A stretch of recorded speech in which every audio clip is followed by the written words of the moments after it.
जी अस्सलाम वालेकुम। देखिए जनाब मंगनी का सामान और ये पश्तूनों मंगनी का सामान जरा हट के यार अब मंगनी भले हो रही है लेकिन ये तो देखो ना कि रिकॉर्डिंग हो रही है।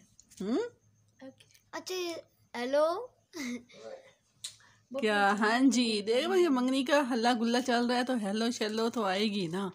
कोई बच्चे शरारत करेंगे, कोई बड़ी बच्चियां शरारत करेंगी तो ये तो होगा। ये देखिए ज़रा हमारे पख्तून एरिया के अफराद हैं जिनके यहाँ मंगनी हो रही है और उनका देखिए ज़रा सामान ज़रा हट के, स्टाइल ज़रा हट के।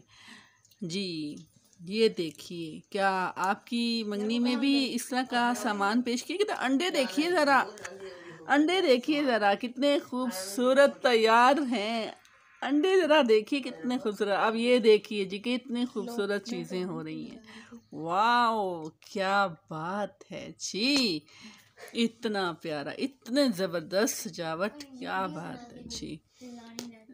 ये किया किसने है, ये सजाया किसने है? माशाल्लाह इतने इतने टैलेंटेड बच्चे हैं हमारे मुल्क में।